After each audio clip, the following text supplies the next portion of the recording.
Texas. And today we're going to be working on a little bit of tap technique. We're going to be working on what's called a Cincinnati.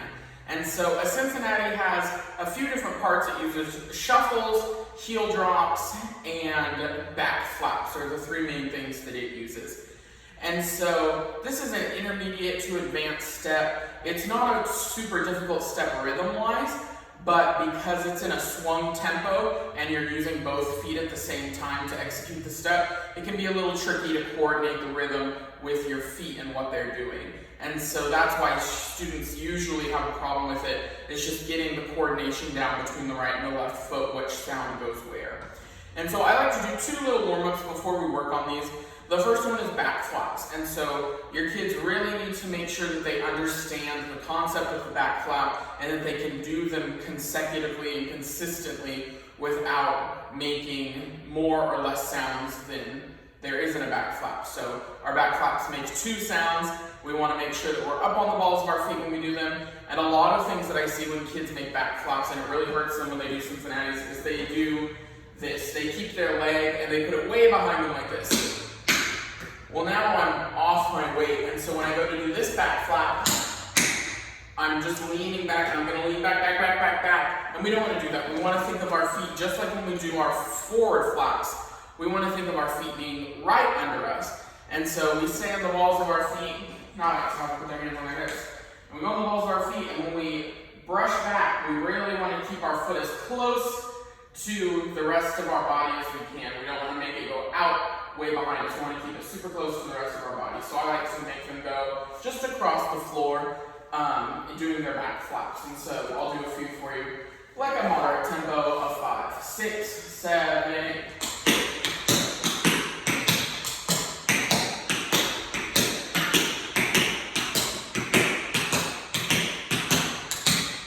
Just like that. And that's a really good skill to do from one corner of the room to the other corner of the room to make sure that everyone knows how to do their back flaps and that they're consistently good. The next exercise that I have them do is I have them do drawbacks. And so drawbacks are basically the core of a Cincinnati step. And what a drawback is it's a back flap, but instead of doing your spank and then landing it, you're adding a heel drop on your standing foot first. So what that means is that you're making 3 sounds instead of 2, and we do these in a swung tempo as well. So the counts for drawbacks, for our purposes, are we spank back on, and we heel drop on our standing foot up, and then we put our working foot back on 1. And so a couple things with drawbacks that I always want to make sure are checked off on the list before we start learning the Cincinnati is 1, they're making all of their sounds, 3 sounds. 2, their rhythm is right. We don't want them doing we don't want them doing an up and down rhythm. We want them doing that swung rhythm, and a 1, and a 2, and a 3, and a 4. The regular tempo rhythm is just very hard to do when you do that up and down rhythm, and a 1, and a 2, and a 3, and a 4. It's just it doesn't sound very fluid. And then the third thing that I like to make sure is to make sure that they are not putting their heel down when they do that final step. They will never be able to do the Cincinnati if you don't have that heel up off the ground. And what I mean by that is I do my spank, heel drop, and I see students do this. Well, how am I going to heel drop? That's what I always ask my kids is how do you heel drop now? Because it's going to take so much more time to pick this heel up and then drop it. Whereas if I just put my toe on the floor, I can spank on this foot doing my next drawback and just drop it right then. I don't have to pick my foot up. And so those are the 3 things that I really work on. And I'll usually make them do 4 back flaps, 4 drawbacks, so that they kind of get the rhythm, the difference in the rhythm, and kind of really meld the fact that you're just adding another sound into your back flap so they don't freak out when they hit that spank. And then I have them do that across the floor a few times to really make sure the biggest thing is that heel. We don't drop that heel. And so this is what it looks like. We do this across the floor again, just like our back flaps, and pick a moderate tempo, 5, 6, 7, 8, and go, and a 2, and a 3, and a 4. Just like that. Really making sure that tempo is nice and consistent, very slow. And then after we do that, we'll add in the whole Cincinnati. And so I teach it to them just in the center of the floor first. And we teach them the components of the Cincinnati. All a Cincinnati is you're adding a shuffle and 2 heel drops. One before the shuffle, one after the shuffle with your drawbacks. So what I mean by that is I like to do this little combination.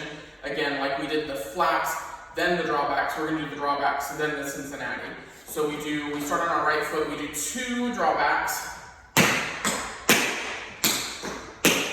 Then this foot is going to spank back like we're doing another drawback. Heel drop on this foot like we're doing another drawback.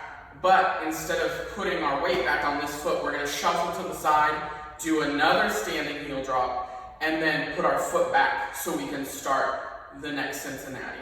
So what that looks like is all the new part is you spank, heel, shuffle, heel, step on it. You put your weight back on it. And that rhythm is completely fine. Like at the beginning of the video I said, the rhythm isn't super hard, it's actually very even. But it's the coordination of knowing when to put the heel drop down. Because the rhythm is and a 1, and a 2, and a 3, and a 4.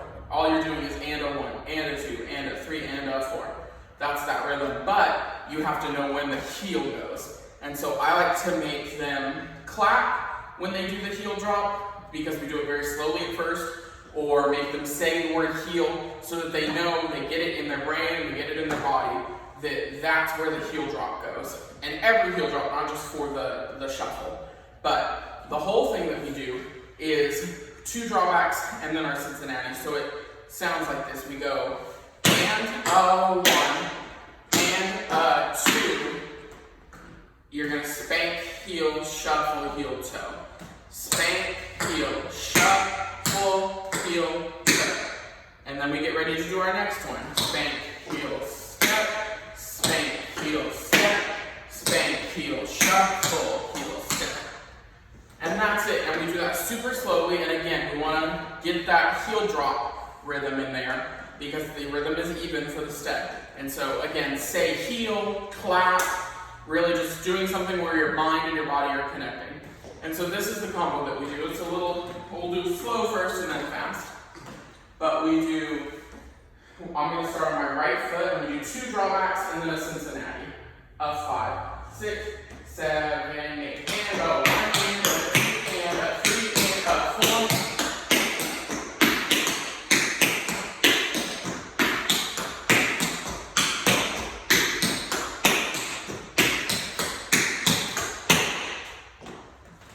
Another important thing, so after they get that, another important thing that I make sure and check, and you can do this when they do their back flaps too, is that they're not turning their feet out. I find it much harder when you're turning your feet out to get that spank in there because your foot doesn't want to go back, it wants to go in because your feet are turned out. And so I always make my kids do their back flaps parallel. And so that's something I really test out and really make sure they have when we do back flaps, and then just remind them since they're adding a new step, they're going to forget a couple things. And so when we add in the Cincinnati, make sure they're really doing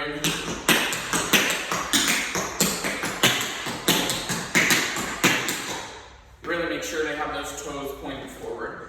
And then that's it. We really do that. And then there's a couple different variations of Cincinnatis that we do. Lots of people have different turn combos for Cincinnatis, and they have double and triple Cincinnatis, and so we'll learn those. But this is just our single Cincinnati tutorial, and I hope you enjoyed it.